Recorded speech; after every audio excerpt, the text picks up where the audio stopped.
Hello students.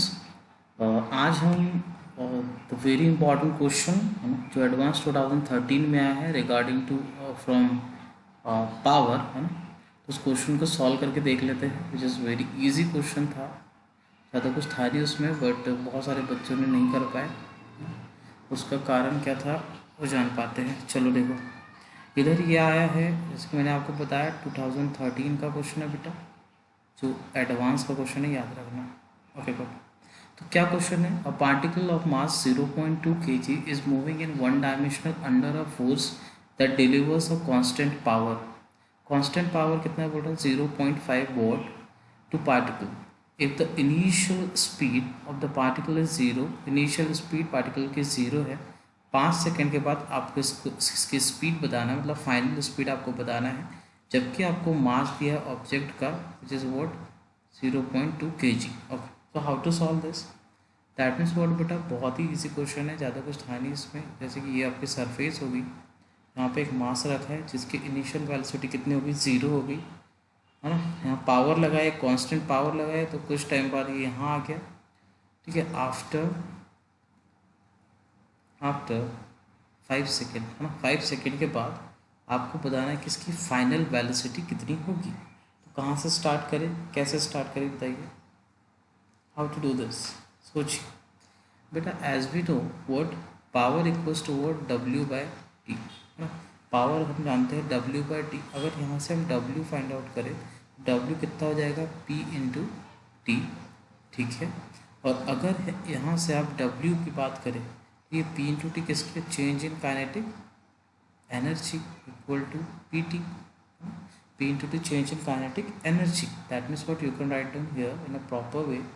P into T equal to the change in kinetic energy मतलब final minus initial, तो final ये half m v square minus half m u square. Initial तो क्या हो जाएगा? Zero, क्योंकि you equal to आपको क्या कितना दिया है? ज़ीरो, तो half m v square. That means P into T is equal to half m v square. Okay, find out v from here. अगर आप यहाँ से v फाइंड आउट करेंगे तो ये 2 इधर चले जाएगा, तो 2 pt बाय एम, तो ब्रैकेट हो जाएगा 2 pt बाय एम। तो ये निकल गई हमारी final velocity. Put the values, very important thing. Okay, values आपको दी है, p की वैल्यू दी है 0.5 बेटा क्वेश्चन में, एंड t कितने सेकेंड बाद बोल रहा है? 5 सेकेंड बाद, डिवाइड बाय एम कितना है? 0.2। कहाँ रहेगा? ये अंडर रूट में रहेगा। इसको जब आप सॉल्व करेंगे, ठीक है, सॉल्व करेंगे तो क्या आ जाएगा कितना आपका? 5 मीटर पर second, and the D P option was correct. तो इस टाइप के क्वेश्चन आ जाते हैं विच इज़ वेरी इजी क्वेश्चन। इसमें आपको कुछ भी नहीं करना था बेटा, थोड़ा सा आप अगर आपका दिमाग लगाते तो डेफिनेटली आपका ये वाला क्वेश्चन सॉल्व हो जाता। Okay, next question. एक क्वेश्चन ये है, इसको देखो जरा। क्वेश्चन कहता है a vehicle of mass m, यहाँ पर हम देखें तो गौर से, चलो देखो क्वेश्चन पढ़ो। क्वेश्चन पढ़ते हैं सबसे पहले। बोल रहा है कि a vehicle of mass m is accelerated on a horizontal frictionless road. Horizontal होगा, फ्रिक्शनलेस होगा, under a force changing its velocity from u to v. इसका जो वेलोसिटी चेंज हो रही कहाँ से कहाँ? यू टू वी, मतलब initial to final. Distance as distance cover कर रहा है। कांस्टेंट पावर यहाँ पे दिए जा रहा है इंजन को। देन आपको बताना है कि एक्चुअली ये v होगा कितना। How to find out this, है ना। तो सॉल्व में छोटा सा है, देखो कि अगर ये ऑब्जेक्ट है, कोई व्हीकल ऐसे चल रहा है जिसका मास कितना है? m है बेटा, तो इधर साइड इसका एक्सेलरेशन भी होगा, इस साइड इसका वेलोसिटी भी होगी, है ना। और यहाँ पे हम कांस्टेंट पावर दे रहे हैं विच इज़ p। तो ये चलता है कितनी से? एस डिस्टेंस ये चला। एस डिस्टेंस चलने के बाद इसकी कुछ वेलोसिटी आ गई, और यही वेलोसिटी हमको क्या करना है? फाइंड आउट करना है। It's very easy. तो फिर से फॉर्मूला लगाएंगे पावर का बेटा। पावर का फॉर्मूला कितना होता है? p equal to F into v. We know that f is nothing but ma। p equal to ma into v as we know. Okay, so m v, देखो इधर और इधर साइड में देखते हैं, we know that what a equal to nothing but d v by d t. अगर हम ए को गौर से देखें तो क्या होता है, change in velocity with respect to time.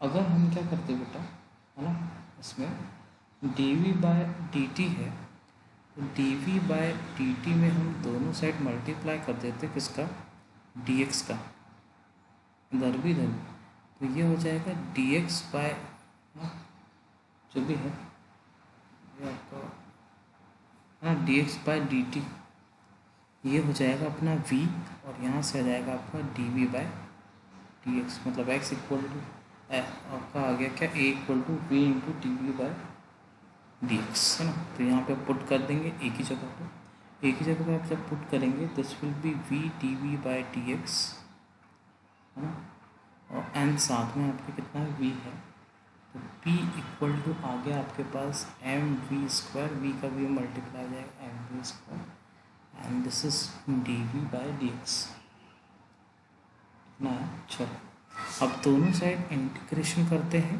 Integration process is very easy. चलो पावर इंटीग्रेशन करो जरा, तो अगर हम इंटीग्रेशन करेंगे तो p को पहले आप उधर ले डालो, ठीक है।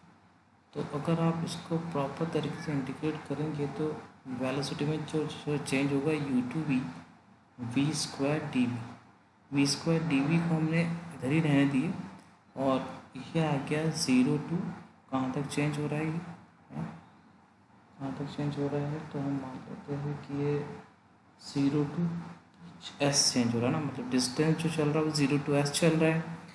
ओके, यहाँ पे क्या चला गया, v भी स्क्वायर भी चला गया, बचा क्या p by m d x, p by m d x. Okay, solve this, जब आप इसको सॉल्व करेंगे कितना आ जाएगा, वी स्क्वायर का इंटीग्रेशन कितना हो जाएगा, वी क्यूब बाय 3, और कहाँ से कहाँ चेंज हो रहा है, u to v equal to p by m into s, है ना, ये जाएगा इंटीग्रेशन के बाद। क्योंकि डी एक्स का इंटीग्रेशन आपका x होगा और x चला कितना है s। ओके, यहाँ से फिर आप एनी लिमिट पुट करेंगे बेटा, it will be v cube minus u cube, okay, equal to 3 को तो ट्रांसफ़र करो 3 p s by m. Okay, तो अगर आप यहाँ से v निकालेंगे तो it's nothing but cube root of, u cube इधर चल जाएगा पहली बात तो, plus u cube plus 3 p s upon m, ये निकल जाएगी अपनी वेलोसिटी, और आपको वैल्यूज़ दी रहेगी, do nothing you have to do, just put the values and get the answer. So this is the final velocity of that particular vehicle. I hope आपको ये समझ में आया होगा, it is a very easy question. Okay, so let's see the next question which is very important. ये वाला भी question देखिए, a motor pump set lift 300 kg of water. हम देखिए क्वेश्चन को, तो एक मोटर पंप है बेटा जो लिफ्ट करता है कितना, 300 kg of water per minute from a well, ना एक कुएं से, depth of 20 meter and delivers to height of 20 meter. 20 meter की हाइट पे डिलीवर करता है। You have to tell that what is the power of this motor pump, 3 kilowatt, 1.96 kilowatt, 0.98 kilowatt and 3.92 kilowatt. तो कैसा है डायग्राम के through समझो। Diagram के थ्रू अगर हम इसको समझें तो मान लेते हैं कि यहाँ पे आपका एक कुआं है, ये वेल है मान लो, और यहाँ कहीं आपका मोटर पंप लगा हुआ है अंदर की ओर। तो ये पानी जो सेंड करता है ये ऊपर यहाँ पे टंकी होगी मान लो, जो कि यहाँ से कितनी मीटर है, 20 मीटर अवे, और इसकी भी डेप्थ आपको दी है बेटा कितनी, 20 मीटर एज वी नो। यहाँ पे लगेगी क्या, पंप की ग्रेविटी, याद रखो पंप की ग्रेविटी लगेगी, सबसे इजी चीज़ है ना। तो हमको पहले पता क्या चल गया, हाइट रेज्ड है ना, कितनी हाइट जो है वो रेज्ड हुई है पहली बात। तो कितनी हुई है बताइए, 40 + 40 और 20 + 20 this will be 40 meter. Okay, mass of the water आपको दिया बेटा 300 kg एंड टी आपको दिया 60 मतलब वेरी इजी क्वेश्चन, इसमें कुछ भी नहीं करना है ज़्यादा। ओके, तो मुझे आप ये बताइए कि work done by pump, as we know work done by pump equal work done by pump minus according to mechanical conservation of energy delta u equal to कितना होता है 0। मतलब जो वर्क डन है टोटल वो potential change in potential energy के equal होगा, है ना।